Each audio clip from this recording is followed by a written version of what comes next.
Esta es una crónica de fe, acero y muros levantados desde el polvo.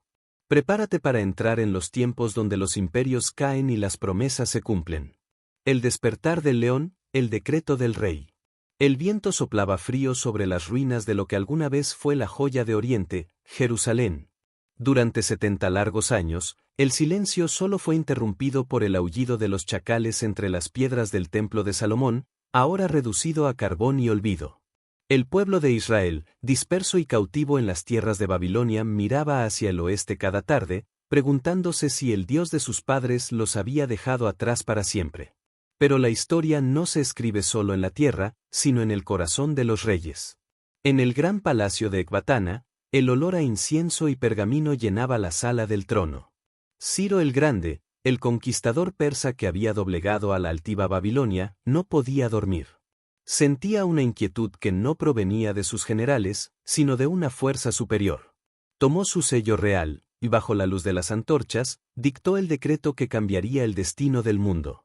Jehová, el Dios de los cielos, me ha dado todos los reinos de la tierra, y me ha mandado que le edifique casa en Jerusalén. El pregón corrió como fuego por las calles de Babilonia. Los ancianos de Judá lloraron al escucharlo. Las cadenas invisibles del exilio se rompieron con un susurro. Zorobabel, el príncipe de la línea real, y Jesúa, el sumo sacerdote, comenzaron a organizar a los valientes que se atreverían a cruzar el desierto. No llevaban solo sus pertenencias, llevaban los tesoros de oro y plata que Nabucodonosor había robado décadas atrás, ahora devueltos por la mano de un rey pagano. La caravana se formó a las puertas de la ciudad. Miles de hombres, mujeres y niños miraban hacia el horizonte. Sabían que el camino era peligroso, que los bandidos acechaban en las sombras de las montañas y que lo que encontrarían al llegar no serían palacios, sino escombros y enemigos que reclamaban su tierra como propia. Mientras los primeros carros comenzaban a avanzar, el polvo se levantaba bajo las ruedas, marcando el inicio de un éxodo inverso. El sol comenzaba a ocultarse, tiñendo el cielo de un rojo sangre que parecía una señal. El viaje apenas comenzaba, y el peso de la responsabilidad caía sobre los hombros de los líderes. Zorobabel miró hacia atrás una última vez a las murallas de Babilonia, sabiendo que detrás de él quedaba la seguridad, pero frente a él estaba la promesa. La caravana se adentra en el desierto, enfrentando el hambre y el calor, mientras en Jerusalén, los antiguos habitantes de la zona observan con recelo el regreso de los dueños originales. El regreso a la tierra de los padres. El desierto no perdona. Durante 4 meses, la columna de 42.360 almas avanzó bajo un sol inclemente que derretía la voluntad de los más débiles. El sonido de los cascos de los caballos y el balido de las ovejas se mezclaban con los salmos que los levitas entonaban para mantener la esperanza. Zorobabel cabalgaba al frente, con los ojos fijos en el horizonte. Sabía que no solo luchaban contra la sed, sino contra el tiempo. Los espías informaban de movimientos en las colinas, las tribus que se habían asentado en Judá durante el exilio no veían con buenos ojos este regreso. Para ellos, los retornados eran invasores de su propia tierra. Al llegar a las colinas de Judea, el grupo se detuvo en seco. El silencio se apoderó de la multitud. Allí, frente a ellos, estaba Jerusalén. No era la ciudad dorada de las canciones de sus abuelos, era un cementerio de piedra gris, devorado por la maleza y el olvido. Los cimientos del templo estaban ocultos bajo toneladas de ceniza. Muchos cayeron de rodillas, sollozando, pero Jesúa, el sacerdote, alzó su báculo. No hemos venido a llorar sobre las piedras muertas, sino a despertar a las vivas, exclamó. Sin perder un segundo, antes de levantar sus propias casas, erigieron el altar de los holocaustos. Querían que el humo de los sacrificios subiera al cielo antes de que los enemigos bajaran de las montañas. El miedo los rodeaba, pero el fuego sagrado volvía a arder. Cimientos de lágrimas y gritos. En el segundo año, comenzó la verdadera batalla, la reconstrucción. Zorobabel contrató a canteros de Tiro y Sidón, pagándoles con el oro de Ciro y los frutos de la tierra. El estruendo de los martillos contra el granito resonaba en todo el valle. El día que se colocaron los primeros cimientos del nuevo templo, se organizó una ceremonia que Jerusalén jamás olvidaría. Los sacerdotes, vestidos con sus linos blancos, tocaron las trompetas de plata, y los hijos de Asaf batieron los címbalos. El estruendo era ensordecedor. Sin embargo, el sonido no era uniforme. Se produjo un fenómeno extraño y desgarrador. Los jóvenes gritaban de alegría, viendo el nacimiento de un futuro que nunca habían conocido. Los ancianos, aquellos pocos que recordaban la gloria del templo de Salomón, lloraban a gritos al ver que estos nuevos cimientos eran humildes y pequeños en comparación. El júbilo y el lamento se mezclaron en un solo rugido que se escuchaba a kilómetros de distancia. Ese eco llegó a los oídos de los samaritanos, los adversarios de Judá, quienes se acercaron con una sonrisa falsa y una oferta de ayuda que escondía un puñal.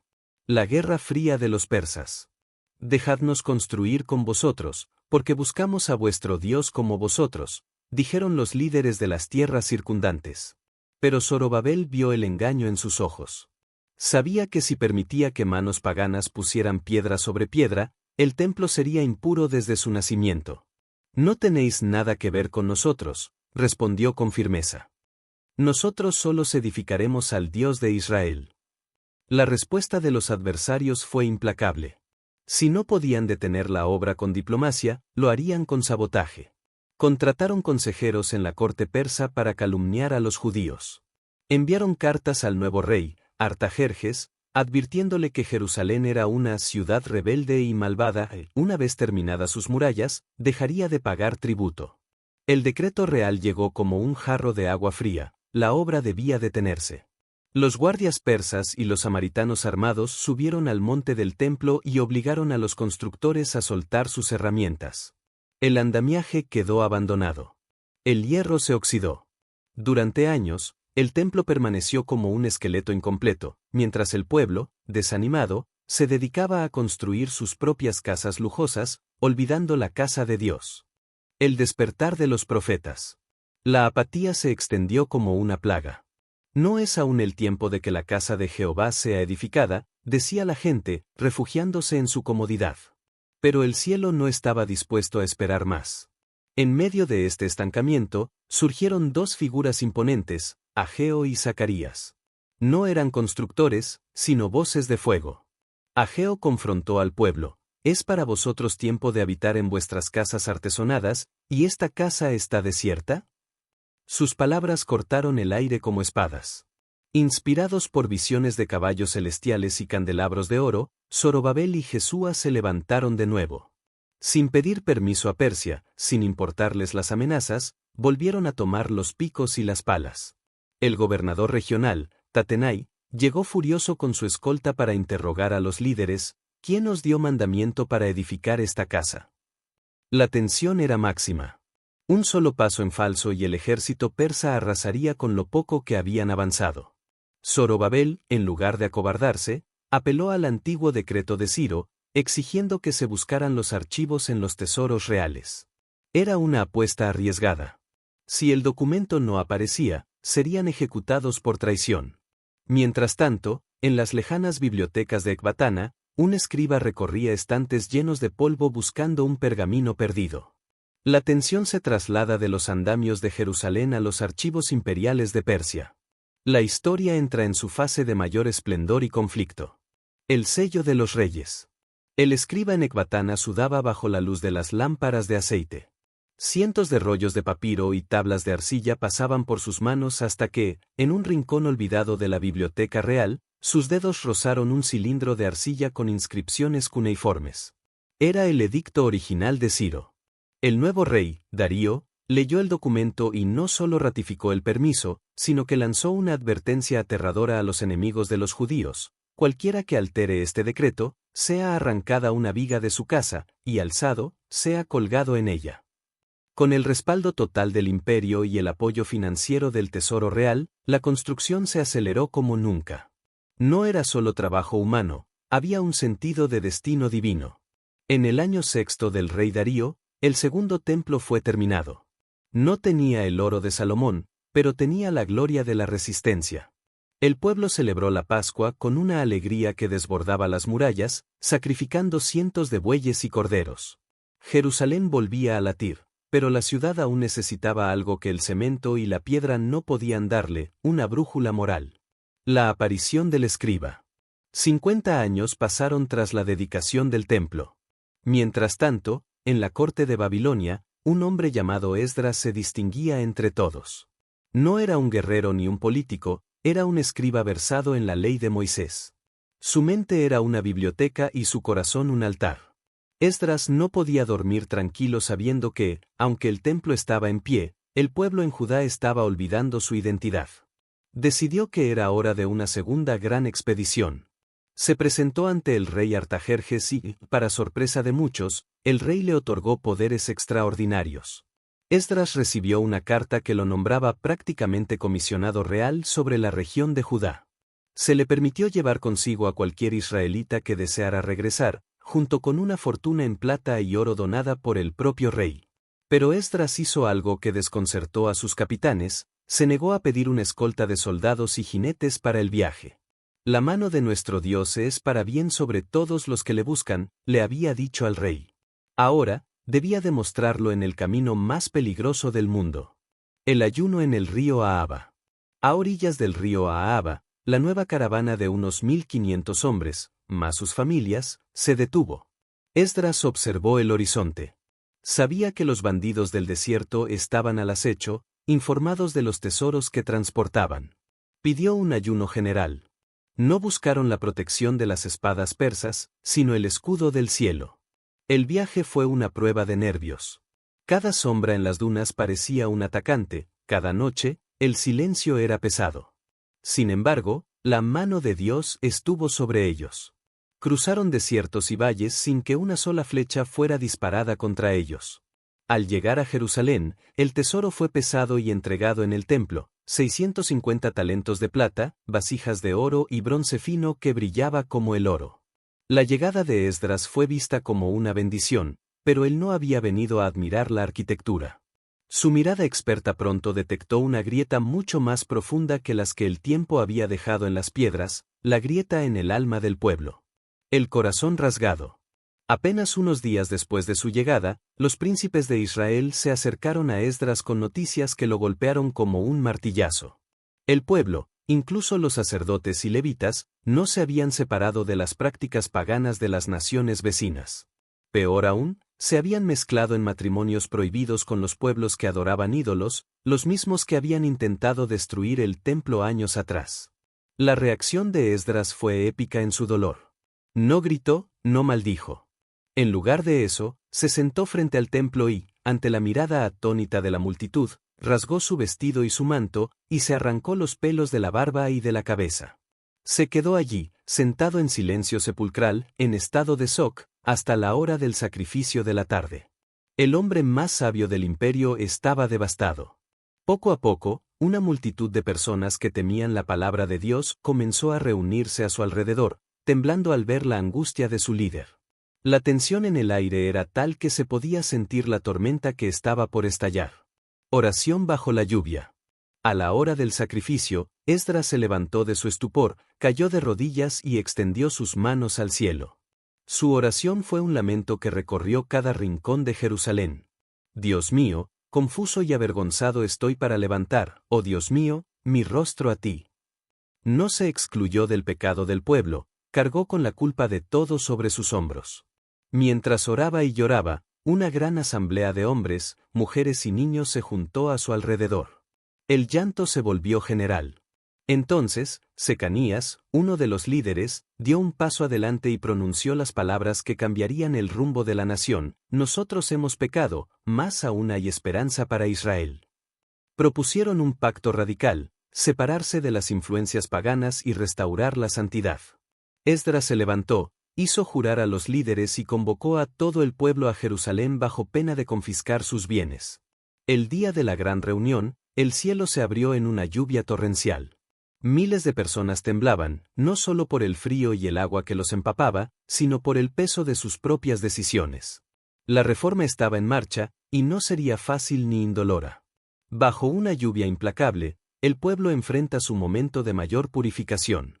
La nación está a punto de tomar una decisión que determinará si sobrevivirán como pueblo de Dios o si se desvanecerán en la historia. El ambiente está cargado de electricidad y humedad. El clímax de la reforma ha llegado, y el escriba Esdras se prepara para dar el paso final que definirá la pureza de una nación. El juicio de la lluvia. La lluvia caía sin tregua sobre la plaza frente a la casa de Dios. Miles de personas tiritaban, pero no se movían. Esdras se puso en pie, su túnica empapada pesaba sobre sus hombros, pero su voz se elevó clara sobre el estruendo del agua. Habéis pecado al tomar mujeres extranjeras, dad gloria ahora a Jehová. La respuesta de la multitud fue un solo rugido: hágase conforme a tu palabra. Sin embargo, la tarea era demasiado grande para un solo día de lluvia. Se establecieron tribunales en cada ciudad. Durante 3 meses, los jueces revisaron caso por caso, familia por familia. Fue un proceso doloroso, un quirófano espiritual donde se cortaba lo que estaba corrompido para salvar el resto del cuerpo. No se trataba de odio, sino de la supervivencia de una identidad que estaba a punto de desaparecer por la asimilación. La fortaleza de la ley. Con la reforma matrimonial en marcha, Esdras se dedicó a su verdadera pasión, la enseñanza. El templo era el corazón, pero la ley, la Torá, debía ser la sangre que recorriera las venas de Israel. Esdras no solo leía los rollos, los traducía y explicaba para que el pueblo, que ahora hablaba mayoritariamente arameo tras décadas en Babilonia, pudiera entender el hebreo sagrado. Fue en este periodo donde, según la tradición, Esdras comenzó a recopilar los libros sagrados, formando lo que hoy conocemos como el canon del Antiguo Testamento. Jerusalén estaba dejando de ser solo una fortaleza de piedra para convertirse en una ciudad del libro. El encuentro de 2 gigantes.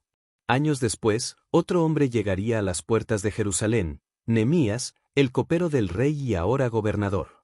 Si Esdras era el alma de la nación, Nehemías sería el brazo fuerte. Juntos, formaron un dúo imparable. Mientras Nehemías reconstruía las murallas con la espada en una mano y el palustre en la otra, Esdras preparaba el escenario para el evento más importante desde el regreso del exilio. Las murallas estaban terminadas en apenas 52 días. La ciudad ya no era un esqueleto, tenía piel y defensa. Pero faltaba el espíritu. El púlpito de madera. En la festividad del 7º mes, todo el pueblo se reunió en la plaza de la Puerta de las Aguas. Construyeron un gran púlpito de madera para Esdras. Cuando el escriba abrió el libro de la ley a la vista de todos, el pueblo entero se puso en pie. Esdras bendijo a Jehová, y el pueblo respondió: Amén. Amén, alzando sus manos y postrándose rostro en tierra. Desde el alba hasta el mediodía, Esdras leyó. No hubo cansancio, solo un hambre voraz por la verdad.